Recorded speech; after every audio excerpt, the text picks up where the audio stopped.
پارەی موچەی مانگی یەک خەرجکرا و موچەی خانەنشینان پێش دەخرێت. دوای تێپەڕینی 4 ڕۆژ لە مانگی شوبات واتە مانگی 2 ساڵی نوێ، چاوەڕوانێکی زۆر بۆ دابەشکردنی موچەی مانگی یەک دوجار پارەی موچەی مانگی یەکیش خەرج کرا. ئەمڕۆ سێشەممە 4 دوای 2025 هەندێک سەرچاوە لە بەغدا و باسییان لەوە کردووە کە حکوومەتی عێراق تریلیۆنێک دینار بۆ موچەی مانگی یەکی فەرمانبەرانی هەرێم دەنێرێت. بەڵام دواتر ڕێباز حەملان بریکاری وەزارەتی دارایی سەبارەت بە خەرجکردنی پارەی موچە بە میدیاکانی ڕاگەیاند. ئەمڕۆ بەغدا بڕی زیاتر لە 958 ملیار و 12 ملیۆن دیناری بۆ موچەی مانگی یەکی فەرمانبەرانی هەرێمی کوردستان خەرج کردووە.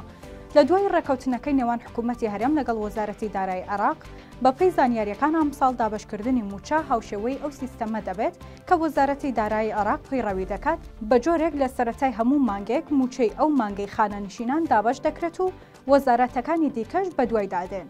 لیستی موچەی فەرمانبەرانی هەرێمیش بە شێوەی ئەلکترۆنی لای وەزارەتی دارایی عێراق تۆمار کراوە و مانگانە لەگەڵ دەستکردن بە دابەشکردنی موچەی وەزارەتەکانی عێراق تەمویلی وەزارەتەکانی حکوومەتی هەرێمیش دەکرێت.